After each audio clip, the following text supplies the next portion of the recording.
एक समय की बात है। घोसी के चीनी मिल के पास एक बहुत बड़ा जंगल था, जिसमें सभी जानवर खुशी खुशी रहते थे। उसी जंगल में एक शेर भी रहता था, जिसका नाम शेरखान था। शेरखान बहुत ही खतरनाक था। वह किसी भी जानवर को नहीं छोड़ता था। जो भी जानवर उसे रास्ते में मिलता वह उसे मार कर खा जाता था। उसकी इस आदत से जंगल के सभी जानवर बहुत ही परेशान हो गए थे। एक दिन सभी जानवर मिलकर एक बैठक बुलाते हैं और आपस में बात करते हैं। दोस्तों, शेरखान की आदत से तो हम सभी परेशान हो गए हैं। वह जब चाहे किसी भी जानवर को मार कर खा जाता है और उसकी इसी आदत के कारण हम लोग कहीं घूमने भी नहीं जा पा रहे हैं। हाँ दोस्त, तुम सही कह रहे हो। इसका तो कुछ करना पड़ेगा। यह सोचकर खरगोश बोला, मित्रों, मेरे मन में एक विचार है। क्यों न हम लोग एक एक करके शेरखान के पास जाएं, जिससे कम से कम बाकी के लोग तो चैन से रह पाएंगे। यह सोचकर सभी लोग शेरखान के पास जाते हैं और अपनी बात रखते हैं। शेरखान उनकी बात को मान जाता है। ऐसे ही दिन बीतता रहा। जमलापुर नामक गांव में एक लड़की अपने माता पिता के साथ रहती थी, जिसका नाम मीरा था। मीरा का परिवार बहुत ही गरीब था। उसके माता पिता मजदूरी का काम करते थे। बड़ी मुश्किल से उसके घर का खर्चा जैसे तैसे करके निकल पाता था। कुछ ही दिनों में दिवाली का त्योहार आने वाला था और इधर मीरा के पिताजी को कोई काम भी नहीं मिल रहा था। एक दिन मीरा अपने माँ से कहती है, माँ, दिवाली आने वाली है, तो हमारे घर में भी नए नए कपड़े और पटाखे आएंगे ना? पिताजी लाएंगे ना माँ? मेरे सारी सहेलियों के नए नए कपड़े और पटाखे आएंगे। हम दिए भी जलाएंगे और हमारे छोटे से आंगन में रंगोली भी बनाएंगे। मीरा अपनी माँ को अपने सारे सपने बता रही थी। मीरा की बात सुनकर माया मन ही मन बहुत दुखी हो रही थी। मीरा, तुम तो जानती ही हो बेटा, तुम्हारे पिताजी मजदूरी करके घर चलाते हैं। हमारी किस्मत बाकी लोगों की तरह नहीं है, लेकिन फिर भी अगर कहीं से कुछ कम मिल जाएगा तो वो जरूर लाएंगे। मीरा अपनी माँ की बातों को सुनकर नाराज हो जाती है और घर के पास एक पेड़ के नीचे जाकर बैठ जाती है। मीरा को नाराज देखकर माया के आंखों में आंसू आ जाते हैं। शाम को माया अपने पति से कहती है, अजी, सुनते हैं कि दिवाली आ रही है। आज मीरा मुझसे नए नए कपड़े और पटाखे के लिए कह रही थी। आप ही कुछ कीजिए। तुम तो देख ही रही हो मीरा की माँ, आजकल कोई काम भी नहीं मिल रहा है। मीरा और उसके माता पिता बहुत ही ईमानदार थे। अगले ही सुबह मीरा के घर एक भिखारी आता है।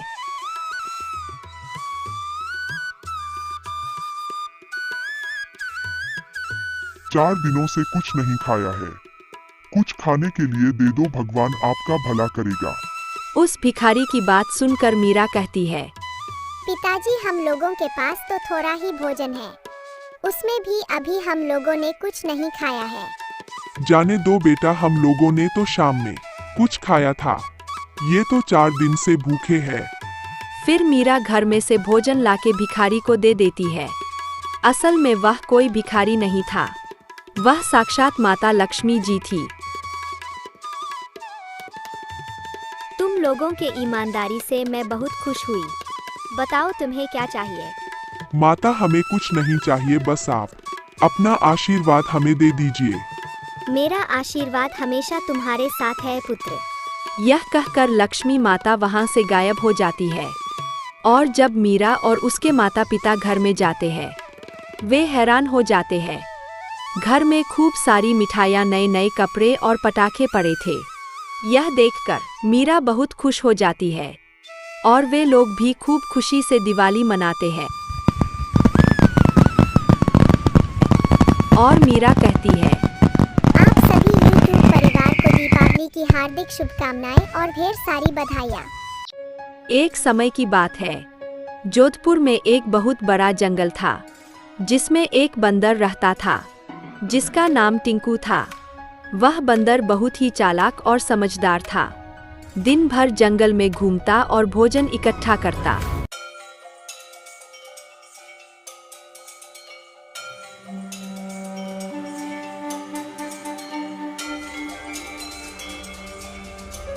और रात में पेड़ पर आराम से सो जाता था। इस तरह वह अपना दिन व्यतीत करता था। एक दिन एक सियार जंगल में टहलते टहलते इंसानों के घर के तरफ चला गया।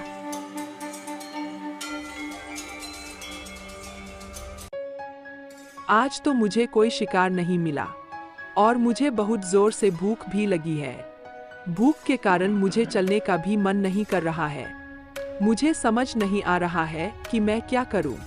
तभी सियार के मन में एक विचार आता है। अच्छा, क्यों न मैं इंसानों के बस्ती में जाऊं और उनके घरों से कोई बकरी या मुर्गी चुरा कर लाऊं। इससे मुझे ज्यादा दौड़ना भी नहीं पड़ेगा और आराम से मुझे शिकार भी मिल जाएगा। हाँ, यही ठीक रहेगा। यह सोचकर सियार इंसानों के घर के तरफ जाने लगा।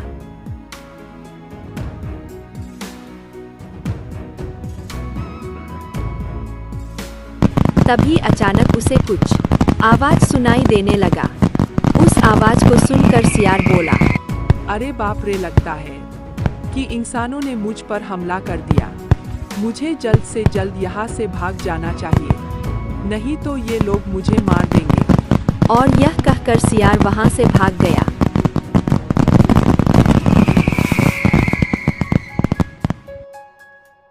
महाराज, एक बहुत ही जरूरी सूचना है।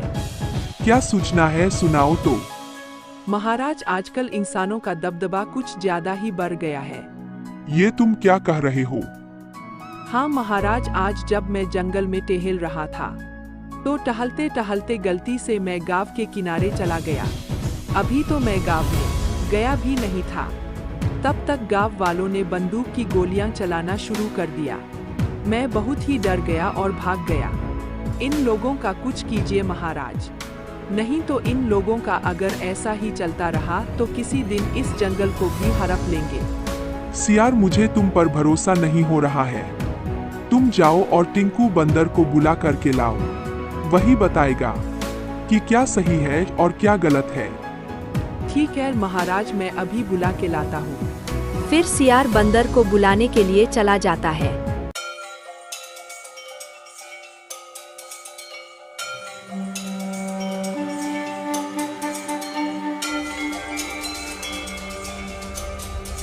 कुछ देर बाद सियार बंदर को बुला कर लाता है।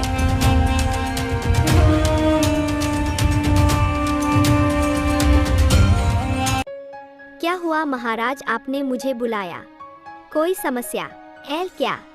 बंदर, ये सियार कह रहा है कि गांव वाले गोलियां चला रहे हैं। अरे महाराज, ऐसी कोई बात नहीं है।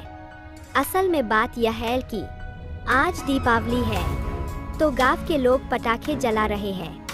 उसी की आवाज सुनाई दे रही है, जिसे सियार भाई गोलियों की आवाज समझ लिया।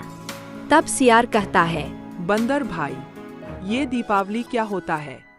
सियार भाई, इस दिन भगवान श्री राम ने लंका पर विजय प्राप्त करके अयोध्या वापस आए थे और उनके आने के खुशी में अयोध्या वासियों ने दीप जलाए और खुशियां मनाई। तभी से हम लोग दीपावली का पर्व मनाते हैं। महाराज, तब तो हम लोग भी दीपावली का पर्व मनाएंगे। ठीक है सियार, तुम दोनों पटाखे का इंतजाम करो, शाम को हम लोग दिवाली मनाएंगे।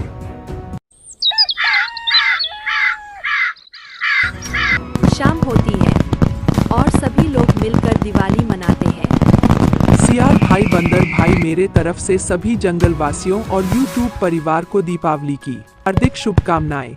बहुत समय पहले की बात है। जमालपुर में एक बहुत बड़ा व्यापारी रहता था। उसके पास 2 गधे थे। वह उन गधों के ऊपर सामान उठाकर दूसरी जगह लेके जाता था।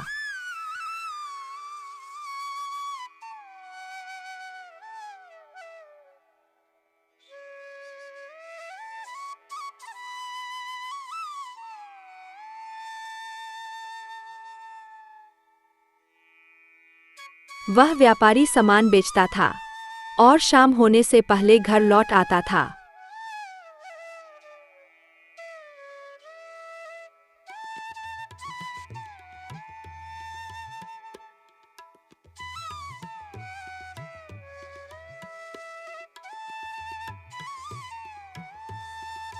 ऐसे ही कुछ दिन बीत गया। एक दिन व्यापारी के 2 गधों में से एक गधा सामान नहीं लेके जा सका। क्योंकि वह गधा बूढ़ा हो गया था। व्यापारी ने उसकी यह हालत देखकर उसको हमेशा के लिए आज़ाद कर दिया और अपने घर से बाहर निकाल दिया।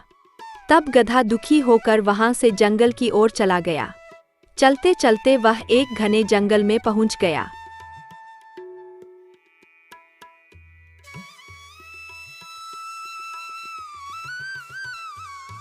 और वहां अपना रास्ता भूल गया। अरे बाप रे, कितना घना जंगल है और मैं अपना रास्ता भी भूल गया। अब मैं कहाँ जाऊँ, किस तरफ जाऊँ, कुछ समझ नहीं आ रहा है। लेकिन इधर तो बहुत सारा घास है। अब मुझे भूखा नहीं रहना पड़ेगा, मैं इधर ही रहने का इंतजाम करता हूँ। फिर गधा उसी जंगल में एक सुरक्षित जगह तलाश करके रहने लगा।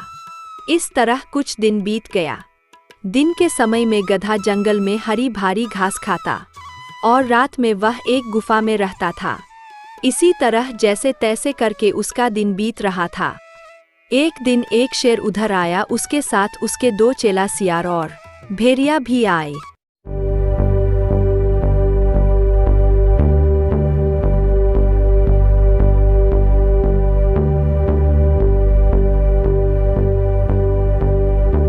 फिर शेर गधे को देखकर रुक गया और बोला, अरे ये कौन सा जानवर है? मैंने ऐसा जानवर इस जंगल में पहले कभी नहीं देखा। क्या वह हमारी तरह मांसाहारी है? महाराज, वह एक गधा है। अक्सर ये जानवर जंगलों में नहीं पाए जाते हैं और वह हमारी तरह मांसाहारी नहीं होते। ये शाकाहारी जानवर होते हैं। अच्छा, तो ये बात है। ठीक है, चलो पता लगते हैं कि यह गधा इधर क्या कर रहा है।